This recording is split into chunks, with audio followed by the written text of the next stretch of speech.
Okay, so you know Ed Sheeran's hit song, Shape of You? Well, it was actually supposed to be Rihanna's. And Riri isn't the only artist to miss out on songs that went on to become chart-topping hits. Here are some certified bops that were originally written for other artists. Ed Sheeran's Shape of You was originally written by Ed for Rihanna.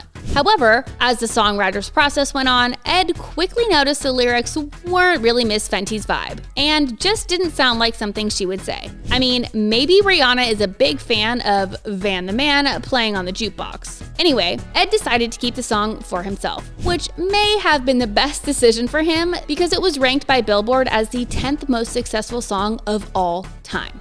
Future's hit Wait For You not only went viral, but also earned him his first #1 on the Billboard Hot 100 chart. Turns out the triple platinum track was actually Kanye West's favorite and could have become his hit. ATL Jacob, who produced the track, said Ye was so intrigued by the production he wanted to create something with it. But that never went anywhere, and instead went to Future, who teamed up with Drake and Tems to create what we now know as Wait For You. When Lotto heard the track for Big Energy, she just knew it was her hit. Even though the songwriter, Theron Thomas, said he originally wrote the song with Cardi B in mind. All it took for Theron to realize Lotto was feeling it a little too much to let it out of her sight was her jumping on the record as soon as she heard it. And Cardi didn't even get a chance to hear the track. The song ended up peaking at #3 on the Billboard 100, and the live performance received a Grammy nomination for Best Melodic Rap Performance. I can't wait to tell my kids about me going to the Grammys for the first time.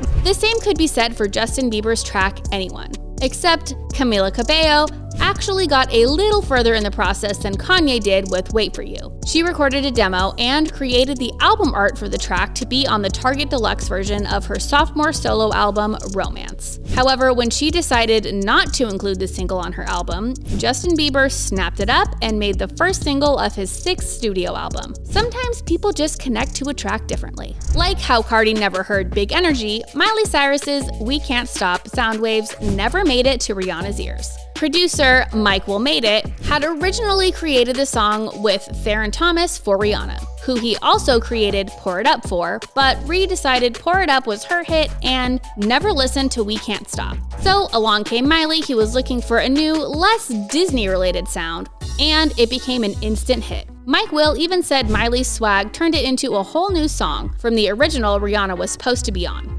Sometimes Rihanna doesn't get to hear the song, and other times she hears it and still passes on it, like Selena Gomez's Come and Get It. Esther Dean had originally written it for Rihanna's Talk That Talk album. Riri decided not to go with it, but when Selena heard it, she had to have it. Selena went on to sell 1 million copies of the song, reaching triple platinum status, and became Selena's first top 10 hit on the Billboard Hot 100. Sometimes songs make it to multiple artists before they're made hits, like Beyoncé's Pretty Hurts, which Sia wrote for Katy Perry, but Katy never listened to it. So Sia sent it to Rihanna, who had it for like 8 months, but somehow her management forgot to pay for it. So at the last minute, Beyoncé's team put their money where their mouth was and snatched it up from Sia before Rihanna could. I mean, she had 8 months to do it. A song Sia wrote on the sofa went on to win a VMA for Best Video with a Social Message. Sia also wrote her hit song Chandelier with Rihanna in mind, but when Rihanna decided to pass on it, Sia was surprised because she thought it was such a great song. I did try and pitch it, I think, to Rihanna, and I was so surprised she didn't take it. Well, it's a good thing Sia believed in the song so much, because she wouldn't have developed the working relationship she has with Maddie Ziegler that has lasted years. Plus, Chandelier is such a great song. It's hard to imagine anyone else but Sia performing it.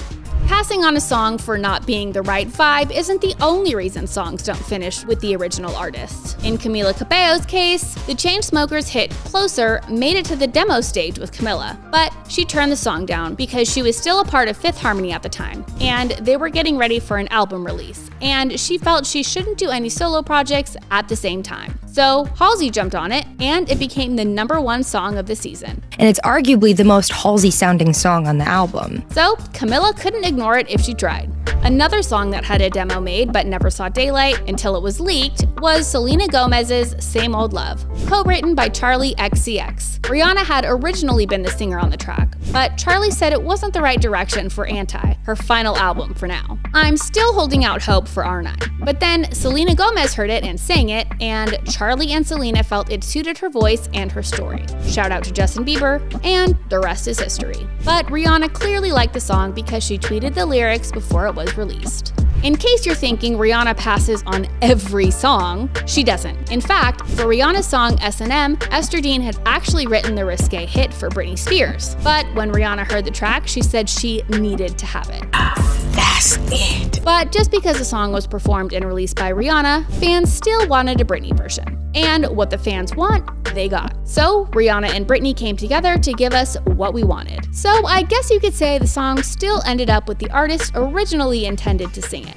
When it's not an artist passing on the song, it's the team saying the artist can't do the song. Like what happened with Cee Lo Green and Pharrell Williams' hit Happy, before Pharrell decided to record it himself. Cee Lo created a demo for the song Pharrell had written, and was excited to do it, but his team wanted him to focus on his album at the time. So Pharrell did his own song, and went on to be nominated for an Academy Award for Best Original Song. Thank you guys so much. This is super awkward.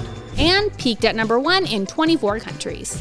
Another song that had a long run at #1 was Meghan Trainor's breakout hit, All About the Bass. But it almost wasn't a Meghan Trainor hit. Everything's a pinch me moment still. Meghan had originally pitched the song to Adele and Beyonce, but neither queens took the song. But Meghan says it's just part of the game of the industry, and she thinks neither of them even heard the song to be able to vote on it. Either way, it led her to have a #1 song for 12 weeks and launched her career as a performer after years of being a writer. Isn't that crazy? Lady Gaga also faced her share of song pitch rejections. Like when she originally pitched her song Telephone, featuring Beyonce, to Britney Spears. Britney turned it down, but still went with another song Gaga had pitched her. So Gaga decided to do the song herself, and got none other than Queen Bey to feature on it with her. I'll say that's a win-win. Britney still took a song Gaga wrote called Quicksand, and Lady Gaga got to do a song with Beyonce. That gives us these iconic visuals. And Lady Gaga might be the sweetest angel ever. And finally, some songs you really can't believe could have gone in a completely different direction just based on the artist. Like Beyonce's Irreplaceable, which Ne-Yo originally wrote to be a country song from a man's perspective. It started out as one type of song and wound up being a completely other type of song. But then felt Shania Twain or Faith Hill should have it instead. Once Queen Bey heard the song, she knew she had to have it. And thank goodness for that, because it topped the Billboard Hot 100 for 10 weeks and is one of Beyonce's best charting singles in her solo career. Things would have been a lot different in the music industry if these hit songs were performed by different artists. How many of these hits did you know weren't sung by the original artist? Let us know in the comments. And for more facts about your fave celebs, be sure to like, share, and subscribe to The Things Celebrity.